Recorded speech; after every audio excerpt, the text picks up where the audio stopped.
पूरा एनसीईआरटी को लैंग्वेज में लिख दिया, जो एनसीईआरटी लिखा हुआ वो। उसके बाद यहां शुरू हुआ क्वेश्चन का दौर।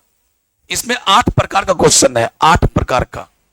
ये यहां लिखा हुआ नाम क्या क्या, हर क्वेश्चन को क्या क्या नाम दिया गया। पहला जो 40 क्वेश्चन है, 40 क्वेश्चन, शुरुआती का 40 क्वेश्चन, उसको कहते हैं कंसेप्ट बिल्डर। उसके बाद क्या है, टॉपिकल क्वेश्चन। तो अभी आप कंसेप्ट बिल्डर को तत्काल छोड़ दें, शुरुआत यहां से करें टॉपिकल क्वेश्चन से। तो मैं आपको दे रहा हूं होमवर्क 1 से लेकर 22 क्वेश्चन तक। आप अपनी कॉपी पे लिख लीजिए, 1 से लेकर 22 तक हमको सोमवार को चाहिए। 1 से लेकर 22 तक का क्वेश्चन मुझे सोमवार तक को चाहिए। और आप, मैं प्रेशर बना रहा हूं, आपको मैं पढ़ने के लिए मजबूर कर रहा हूं कि आप पढ़िए। और विद्यार्थी जो होता है, बुरा नहीं मानेंगे, विद्यार्थी गधा टाइप का होता है, उसको काम करवाया जाता है कि नहीं तुम पढ़ो, प्रेशर दिया जाता है, तब जाके वो पढ़ता है। और हम आपको ये काम करने को बाध्य करेंगे, हम आपको करना आपको है, थोड़ा बहुत बीच में हम भी करते रहेंगे। ऐसे मान लो अगर 1 से 22 तक हम दे दिए होमवर्क, मान लो। अब जो अभी इसके पास किताब है, जो किताब खरीदेगा, शुरू करेगा, पहली बात तो उसको समझ में आएगा कि नहीं आएगा, पहला क्वेश्चन पढ़ेगा, यार ये क्वेश्चन कैसे दे दिया, क्या बनाए। जितना फिगर है, टोटल फिगर आपको एनसीईआरटी से देखना। वैसे फिगर क्या किया है, ये भी सब बना ही दिया है, पूरा फिगर पीछे में एनसीईआरटी वाला फिगर। लेकिन हम चाहते हैं कि आप एनसीईआरटी भी पलटिए। इसके लिए सारा फिगर एनसीईआरटी को देखना है, टोटल फिगर एनसीईआरटी बगल में रखिए, फिगर देखिए और देखिए कैसे आपका कंसेप्ट क्लियर होगा। जैसे मान लो ये क्वेश्चन पहला क्वेश्चन गए, किसमें नाम है टॉपिकल क्वेश्चन, पहला क्वेश्चन। तो ये आपका एनसीईआरटी के पहला पेज में ही है ये फोटो। अब ये फोटो अगर अब तक आप नहीं देखे, तो मैं बार बार बोलता हूं, कोई भी फिगर वाला क्वेश्चन तुम तब बनाना, इससे मान लो क्वेश्चन आ गया, तुम क्वेश्चन पढ़ भी लिया, तुम आंसर मत पढ़ना, अभी आंसर मत पढ़ना, तुरंत एनसीईआरटी बगल में, इसके साथ बगल में एनसीईआरटी भी होना चाहिए। इसके बहाने तुम एनसीईआरटी पलटोगे, एनसीईआरटी पलटना। और जो ऐसे ऐसे लाइन खींचा हुआ है उसका देखो, उसका नाम क्या है। जैसे मान लो हमने जो आपका फूल का फोटो बनाया, तो हम जो फूल का फोटो बनाए वो तो मेरा हाथ का बना हुआ है, ये किताबी फोटो है। आपका जो आगे चल के भविष्य में सीयूईटी या जो आप नीट के एग्जाम देंगे, तो उसमें क्या रहता है, यहां एनसीईआरटी का फिगर रहेगा डायरेक्ट। तो एनसीईआरटी के फिगर को सिर्फ एक नजर देख लेना है कि ये क्या एंथर है, ये पेटल है, ये फरना है, थैलमस है, कैलिक्स है, सेपल है, और वही फिगर देखना है। बगल में देख लिए, उसके बाद गए, ये बगल में देख लिए, तब इसमें गए। फिर देखो क्वेश्चन कितना तेजी से बनता है और कितना एनसीईआरटी का हर फिगर आपका क्लियर होते चलेगा। तो हम चाहते नहीं है कि चैप्टर के समाप्ति के बाद नहीं, इस साल का नया कॉन्सेप्ट लिए हैं, चैप्टर की समाप्ति के बाद नहीं, बीच बीच में जैसे एक टॉपिक, जैसे मान लो अब हम लोग क्या शुरू करेंगे, बुधवार को, लगभग बुधवार को शुरू होगा ह्यूमन रिप्रोडक्शन, होगा ना। तो ह्यूमन रिप्रोडक्शन जब शुरू करेंगे, एक टॉपिक समाप्त और उस पर क्वेश्चन आंसर, टॉपिक समाप्त, क्वेश्चन आंसर, फिर अगला टॉपिक। टॉपिक मतलब चैप्टर नहीं, टॉपिक, चैप्टर नहीं, टॉपिक, कि ये चीज पढ़ा दिए, टेस्टिस हो गया, फलना हो गया, चलो ओवरी हो गया, तो ओवरी पर सवाल, इसमें टॉपिक बांट दिया है। देखो पहला टॉपिक लिखा है flower and pre fertilization structure and event. जैसे से आपके एनसीईआरटी में लिखा है वैसे वैसे ये टॉपिक बनाया है। जैसे आप एनसीईआरटी पलटना वैसे टॉपिक, इसके बहाने तुम एनसीईआरटी भी खाद लाइन पढ़ लोगे। हम चाहते हैं कि तुम पढ़ो और मुझे कुछ अच्छा अच्छा काम करने दो, ठीक है। तो शुरुआती में जब करने की आदत हो जाएगी, बाद में जाके क्या होता है, सिलेबस काफी वास्ट हो जाता है, सिलेबस काफी बचा रहता है, तो थोड़ा फास्ट चलता है। तो ये भी हो सकता है कि आपको अगर शुरू से पढ़ने की आदत हो गई, काम करने की आदत हो गई, तो बाद में हम आपको छोड़ भी देंगे। जैसे बोलना, जब आपने तैरना सीख लिया तो सर प्लीज प्लीज सर अब आप कुछ नहीं बोलिए, अब मैं खुद तैर लूंगा। तो आपको खुद करना पड़ता है सब कुछ। लेकिन शुरुआती का 8-10 चैप्टर, 12 चैप्टर, तो 11 चैप्टर तक तो आपको सहयोग करेंगे, 8-9 तक पूरा क्वेश्चन बनवाने की कोशिश करेंगे। और ये क्वेश्चन अगर अच्छा बना लिए तो ये भी मेरा श्योर है, दावा है कि जो 70 क्वेश्चन जो आपका आएगा 12वीं में, सुन लीजिएगा बात को, 70 में 68 क्वेश्चन आपको आता रहेगा। बनाना आपको कितना है, मात्र 35। डैम श्योर है, एकदम श्योर है, पक्का। और उसके बाद जो हम क्लास टेस्ट लेते हैं उसमें आपको 20 में 20 या 15 में 15, 15 में 14 आएगा, लेकिन 13 नहीं आ सकता मेरे क्लास टेस्ट में। तीसरी बात, जब आप अगली जो उसके बाद सीयूटी का एग्जाम देंगे या नीट का एग्जाम देंगे, तो उसमें तुम खुश हो जाओगे, अरे यार वही सब तो है, सब बन रहा है, धाय धाय बन रहा है, धाय धाय बन रहा है। तो प्यारे, इसीलिए मैं ये आपको बार बार बोल रहा हूं ये किताब लेने का। इतना समय मैंने बिताया, तो 1 से लेकर 22 तक जो जो आदमी किताब ले लिए, 1 से लेकर 22 तक बना के आइएगा। और बाकी कुछ आदमी अभी लीजिएगा छुट्टी के वक्त, और कम से कम 30-40 आदमी बोला है शाम में लेंगे। जो जो शाम बोले शाम में लीजिएगा, और जो सोमवार को बोले सोमवार को। लेकिन फटाफट लेकर के और भीड़ जाइए कामों में। अच्छा वक्त, फिर आपके पास वक्त जब एक बार हाथ से फिसल जाएगा फिर आपका लौट कर नहीं आएगा, इसलिए मौका का फायदा उठाइए। ठीक, थैंक यू। अब हम चलते हैं पढ़ाई की तरफ। जो हमारे पास समय बचा हुआ है उसमें थोड़ा पढ़ लेते हैं। तो कल क्या पढ़ाए थे बोलिए?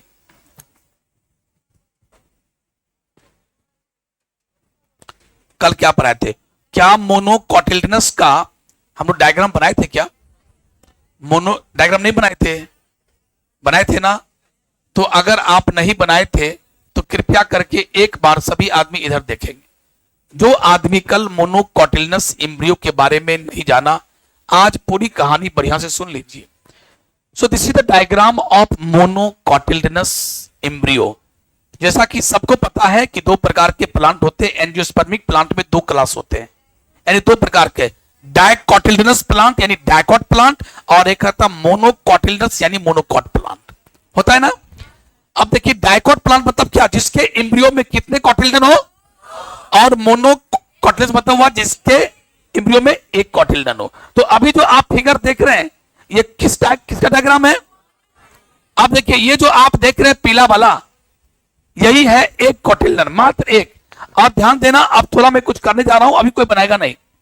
हम आपको शायद कल भी बता गए थे कि यहां पर भी अगर मुझे बनाने का मन होता तो ऐसे बना देते, और ऐसे ऐसे करके इसको भी घस देते। यानी सर एक कोटिल्डन यहां और एक कोटिल्डन यहां, और इस जगह का नाम क्या होता? कोटिल्डनस नोड। क्या नाम होता? यानी, और इस पूरे का नाम क्या? Can you guess? Embryonal axis. क्या नाम होता?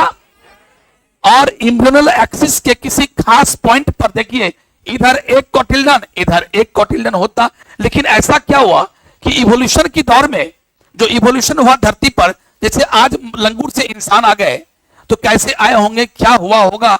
लंगूर भी आज धरती पर है। सारे लंगूर इंसान क्यों नहीं बन गए? आज भी लंगूर है, ठीक है। तो प्यारे धरती पर सबसे पहले आया होगा डायकॉट प्लांट। डायकॉट प्लांट सबसे पहले धरती पर कौन आया? डायकॉट। तब आया मोनोकॉट।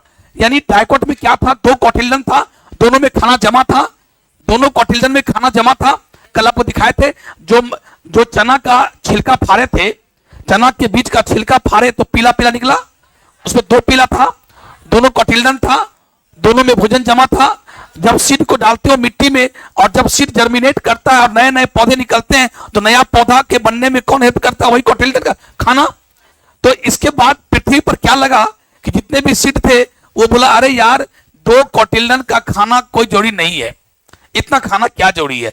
जब हल्का सा खाना में काम हो जाए तो इतना खाना क्यों? तो इसीलिए खाना की बर्बादी नहीं, इसीलिए गॉड ने कहा कि ठीक है, जब तुमको दो कोटिल्डन नहीं चाहिए, एक ही के भोजन से काम चला लेते हो, तो इसको धीरे धीरे इसको छोटा कर दिया और यहां आ गया।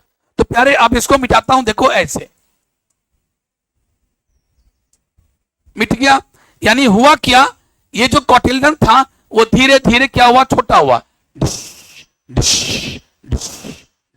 यहां आ गया, और एकदम उसको अवशेष मात्र बच गया, छोटा सा बचा हुआ, हल्का सा लगता है कि हाँ कभी यहां पर जमाने में सेकंड कोटिल्डन हुआ करता था, अब नहीं है।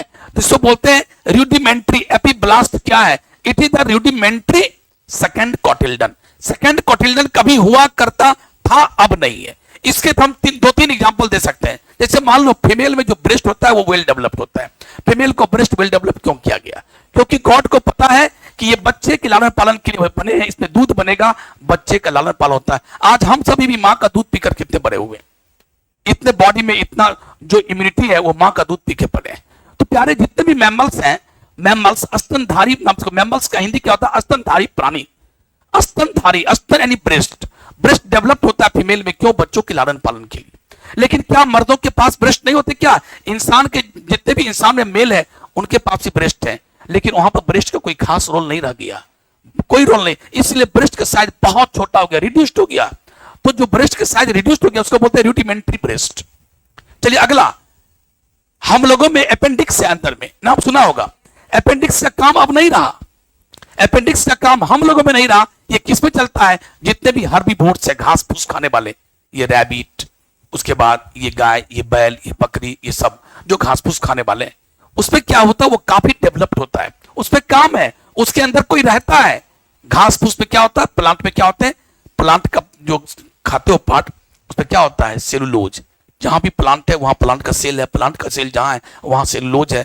और उस सेलुलोज को पचाना इतना आसान काम नहीं है, उसको पचाने का काम कौन करता है, माइक्रोब्स। माइक्रोब्स मतलब क्या हुआ, बैक्टीरिया वगैरह। और वो कहां बैठता है, अपेंडिक्स में। और अपेंडिक्स में बैठ बैठ के अपने अंदर से क्या क्या निकालते रहता है, वो केमिकल्स, एंजाइम वगैरह, और तब भोजन को पचता है। तब उसका माल जाल जितना भी होता है, गाय बैल बकरी रुडिमेंट्स, उसका घास पचता है।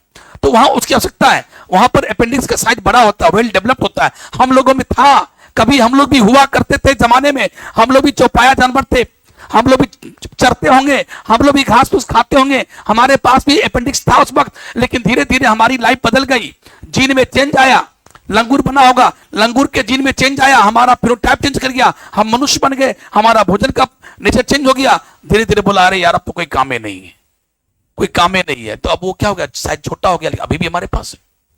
ये आंख के पास देखिए, ये आंख के पास ये लाल लाल लाल है, ये क्या है, इसका जो ओल्डर नेम है वो है निक्टिटेटिंग मेम्ब्रेन। कभी हम लोग पानी में रहा करते होंगे, कभी हम लोग पानी, जैसे आपको मैंने बोला कि 5 तरह के प्लांट हैं। पहले जब प्लांट का जन्म हुआ था तो उस प्लांट का पहली बार धरती पर जो प्लांट आया था उसका नाम क्या था, थैलोफाइटा। क्या नाम था, और थैलोफाइटा माने एल्गी, और उसका कहां जन्म हुआ, पानी में हुआ था।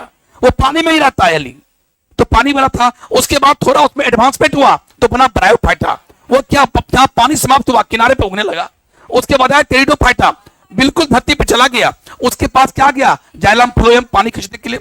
उसके बाद हो गया जिम्नोस्पर्म, तब आया एंजियोस्पर्म। तो क्या हुआ, एडवांसमेंट होता गया। लेकिन इसका मतलब ये तो नहीं कि अब आजकल थैलोफाइटा धरती पर नहीं है, अभी भी है। लंगूर से इंसान बन गया, क्या सारे लंगूर इंसान बन गए, नहीं, तो अभी भी लंगूर है। तो मेरे कहने का मतलब है कि ये चेंज होता जाता है।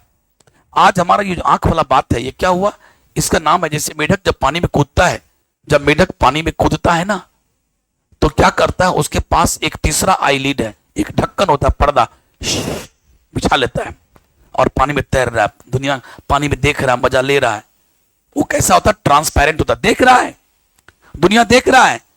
आंख भी, और जैसे ही पानी से निकलेगा, जैसे मेढक पानी से बाहर आया, वो पर्दा ऐसे खुल जाता है, पर्दा खुल गया, पानी में गया, पर्दा लग गया। तो प्यारे, वो पर्दा क्या करता है, उस पर्दा का नाम है निक्टिटेटिंग मेम्ब्रेन।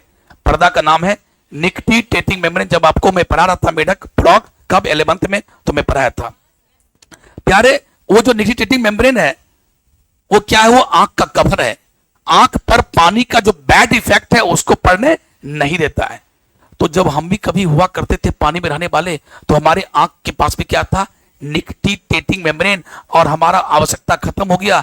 धीरे धीरे हम लोग लैंड पर रहने लगे, और एक बार लैंड पर आए तो लौट के पानी में नहीं गए, यहीं पर जीने लायक बन गए, एडेप्टेशन आ गया। और एक बार जो पर्दा खुला, वो खुला ही रह गया। जो पर्दा जब खोलते हो तो पर्दा क्या होता है, देखो इतना पर्दा पूरा बिछा हुआ है, और इस पर्दा को मैं खोलूंगा, यहां आके समटा गया। अब इस पर्दा की आवश्यकता नहीं है खोलने का, तो जब खोलने की आवश्यकता नहीं है तो सारा पर्दा आके यहां पर सट गया। उसी प्रकार एक बार हमारे आंख का जो पर्दा खुला ऐसे, और यहां पर जमा रह गया, और जो जमा रह गया वही आपको ये जो रेड रेड यहां जमा हुआ पर्दा दिखेगा इना में, इसका नाम, अब इसका नाम क्या पड़ गया, प्लाइका सेमीलुनेरिस। इसका नाम है प्लाइका सेमीलुनेरिस। ये क्या है, कुछ और नहीं बल्कि रेमनेंट ऑफ, रेमनेंट का मतलब बचा हुआ, ये है remnant of nictitating membrane, remnant of nictitating membrane. अगर आपको ये इसका नाम लिखने में क्या, अगर किसी आदमी को इंटरेस्ट हो, किसी आदमी को ये लिखने का इंटरेस्ट हो, जिसको गांव घर बोलता है सर यो डिम्मा, डिम्मा, ये डिम्मी फूट गई, यहां पर आंख का किची बनता है ना जी, तो इसको क्या बोलते हैं, देखो प्लाइका सेमी लुनेरिस, प्लाइका सेमी लुनेरिस। ये कुछ और नहीं बल्कि है क्या, रेमनेंट ऑफ, रेमनेंट का हिंदी अवशेष, बचा हुआ, remnant of nictitating membrane, nictitating membrane. अगर कोई इंटरेस्टेड है तो आप अपनी कॉपी में कहीं भी कोर्नर में इधर उधर निक्टिटेटिंग मेम्ब्रेन का ये अवशेष, एक बार जो निक्टिटेटिंग मेम्ब्रेन खुला होगा उसके बाद मनुष्य कभी पानी में गया ही नहीं होगा, तो इसकी आवश्यकता ही नहीं पड़ती। जो पर्दा खुला तो एक जगह समटाया तो समटाया ही रह गया, अरेंज रह गया, और वो बाद में बन गया प्लाइकास। तो कहने का मतलब है वही आज यहां है कि जो सेकंड कोटिल्डन है अब वो धीरे धीरे गायब हो गया, लेकिन उसका एक जड़ बचा हुआ अवशेष मात्र, उसी का नाम है एपीब्लास्ट। क्या नाम बेटे? तो चलो अगर कोई इंटरेस्टेड है तो अपना लिख लेना, अगर मन है तो, अदरवाइज कोई जरूरत नहीं है लिखना। ये कैसा, ये आंख अगर है, ये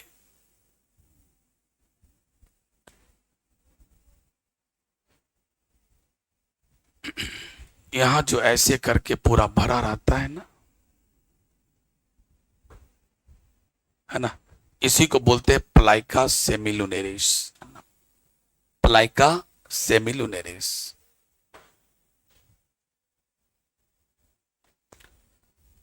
ये कुछ और नहीं बल्कि निक्टिटेटिंग मेम्ब्रेन था, जो एक जगह आया तो वो वहीं पर ढेर बन के रह गया और वही बन गया ऐसा स्ट्रक्चर्स। तो इस तरीके से हमारे बॉडी में बहुत सारे चीज ऐसे हैं जो अवशेष मात्र बच गया, उसकी आवश्यकता नहीं है। हम लोग का कान हिलता है क्या? हम लोग का कान क्यों नहीं हिलता? जबकि जाइए देखिए, सब जो गाय बैल बकरी है अपना कान घुमा लेता है बढ़िया से। आज हमारा कान भी छोटा हो गया और हम हिला नहीं पाते कानों। क्यों? क्योंकि कान के जो मसल्स हैं वो मसल्स अब है रुडिमेंट्री हो गया है, वो मसल्स छोटा हो गया, बोला कोई खास आवश्यकता नहीं है। आप अपना गर्दन खूब बढ़िया से घुमा लेते हो, कोई बोला अरे धर्मेंद्र हाँ की कल हो, तो आप इतने आराम से अच्छे से घूम लेते हो कि कोई आवश्यकता नहीं है। ठीक है, चलिए, तो ये आपने लिख लिया। अब मैं चलता हूं अपने काम चीजों पर। अब चलिए अगली बात, तो ये कोटिल्डन अब नहीं रहा, तो इसका नाम हो गया एपीब्लास्ट, और एक है इसका नाम है एस्क्यूटेलम। तो एक ही कोटिल्डन है और इसको हम लोग बोलते हैं एस्क्यूटेलम। और ध्यान देना, ये जो एस्क्यूटेलम है खास करके हम लोग किस में बोलते हैं? ग्रासेस फैमिली में। ग्रासेस फैमिली में कोटिल्डन का नाम क्या है? एस्क्यूटेलम। अब चलो इसका नाम क्या, जल्दी बोलो। Embryonal axis. क्या नाम है इसका? नाम एम्ब्रियोनल एक्सिस। यहां पर खासियत क्या देखिए, ये क्या प्लूम्यूल है और यहां से क्या निकलता है? सबको पता है शूट। और जानते हो कि शूट का पार्ट क्या होता है? लिफ भी होता है। तो यहां पर एक चीज और किताबों में लिखा होता है कि ये प्लूम्यूल एंड सम लिफ प्राइमोर्डिया। सर ये क्या बोल दिया आप? लिफ प्राइमोर्डिया क्या होता है? लिफ माने लिफ पत्तियां, प्राइमोर्डिया माने लिफ को बनाने वाला शुरुआती स्ट्रक्चर। लिफ को बनाने वाला शुरुआती स्ट्रक्चर वो भी यहां होता है। तो प्लूम्यूल एंड लिफ प्राइमोर्डिया ये है। और आपको पता है अगर मैं बोल दूं ये कि यही है कोटिल्डनस नोड, इसका मतलब उससे नीचे वाले को हाइपोकोटाइल और इसको क्या बोलते हैं? और एपिकोटाइल का जो सबसे ऊपर वाला पार्ट होता है उसको क्या बोलते हैं? प्लूम्यूल। और इसको और हाइपोकोटाइल का जो निचला हिस्सा होता है उसको रेडिकल कहते हैं। आपने देखा था डाइकोट में रेडिकल को कौन ढके हुए था? Root cap. तो यहां भी ये रेडिकल है, ये रूट कैप है। और रेडिकल और रूट कैप को कौन ढके हुए? एक ढक्कन जिसका नाम है कोलियोराइजा। यहां पर देखिए प्लूम्यूल को और लिफ प्राइमोर्डिया को कौन ढके हुए? एक ढक्कन कोलियोप्टाइल। अब एग्जाम में कैसे याद रहेगा? इसमें स्पेलिंग में आर है तो इसमें भी आर है। रेडिकल के ढक्कन को कोलियोराइजा और प्लूम्यूल के ढक्कन को कोलियोप्टाइल, क्योंकि इसके स्पेलिंग पी है, यहां भी पी है। आप वही लिखेंगे। तो जो आदमी फिगर नहीं बनाया फिगर बनाएगा, लेकिन फिगर तो सब आदमी बना ही लिए। ये लिखिए फटाफट, लिखिए scutellum is particularly found in grasses family. Grasses family में पार्टिकुलरली ये नाम दिया गया। ये ऐसे यहां इसको सुधार कर लो।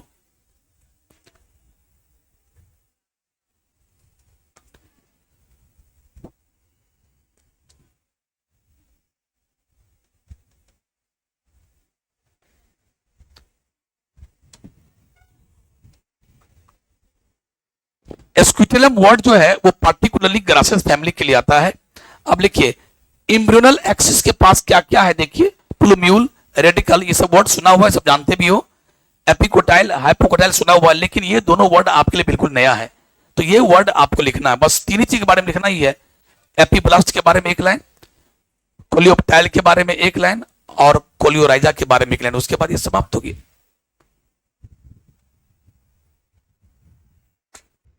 भाई फिगर जो आदमी कल ले आए थे वो अभी दोबारा नहीं बनाइएगा, क्योंकि फिर टाइम नहीं है अपन के पास। फिगर खींच लीजिए, वो लिखिए, क्योंकि ये कल हम बना चुके थे, दोबारा बनाए दिखाने के लिए आपको। आगे बढ़ता हूं मैं, ये लिखिए क्योंकि लिखना आपको है, सॉरी। लिखिए कोलियोप्टाइल के बारे में, बस इतना ही लिखना है, हो गया। कोलियोप्टाइल क्या है? It is the sheath. Sheath माने कवरिंग, शीत माने ढक्कन, चादर, चादर जो ओढ़ते हो वही शीत। सो इट इज शीत like structure which covers the plumule and few leaf primordia. Plumule के साथ साथ वहां पर लीफ प्राइमोडिया भी है, यानी लीफ बनाने वाले शुरुआती वाला स्ट्रक्चर्स, उसको ये ढके रहता है, उसी को कोलियोप्टाइल कहते हैं। Coleorhiza it is the sheath like structure which covers the radical and root cap। Epiblast क्या है? It is the rudimentary second cotyledon. Rudimentary मतलब अवशेष। Monocot embryo is found in monocot plants of course, जैसा कि मैं 3-4 plant का नाम लिया, लिख दूं, धान, गेहूं, मक्का, grasses, bamboo, onion, garlic, ETC, ये सभी क्या मोनोकॉट प्लांट। इसके सीड में एक ही एम्ब्रियो होता है। ऊपर कर दें थोड़ा, लिखिए ऊपर कर देते हैं। 1 से लेकर 22 तक क्वेश्चन बना के लाइएगा, ध्यान रखिएगा। धीरे धीरे अब पर बनाना आपको ही है, बीच बीच में किसी को कोई दिक्कत रहा करे, हमेशा सब दिन ये किताब पलटना चाहिए। टोटल अभी से लेकर दिसंबर तक कंटिन्यू ये किताब रात में एक बार पलटना ही चाहिए। मिनिमम 5 से 10 क्वेश्चन पर डे तुमको बनाना ही है। और जहां भी कोई दिक्कत है, इंग्लिश समझने में दिक्कत है, क्वेश्चन, तो आप हमसे डायरेक्टली कॉन्टेक्ट कर सकते हो ऑफिस में। और जब मैं यहाँ बताऊंगा पूछिएगा, मैं बताऊंगा। क्वेश्चन का हर पैटर्न अलग अलग है। बगल में एनसीईआरटी जरूर रखिएगा, तब जाके इसके अंदर जाइएगा, प्रवेश कीजिएगा। पूरे मेहनत से इसको कीजिए, जो आपके लिए बहुत बेहतरीन काम होगा, क्वालिटी पूर्ण पढ़ाई होगी। हम भी चाहते हैं कि ये नहीं करें, हमारा टाइम ज्यादा बीतता है, लेकिन हम चाहते हैं ऐसा ना हो। आपके साथ हम समय बिताने के लिए तैयार हैं। जाके जिसको लेना है अभी लीजिए, कुछ आदमी शाम में लीजिए, और सोमवार को तो लेना ही होगा किसी कीमत पर। ये बात तो पक्की होगी, आपको व्यवस्था करना पड़ेगा। मैंने पहले बोला, जैसे आप खाना खाते हो वो भी इसका ये पार्ट है। ये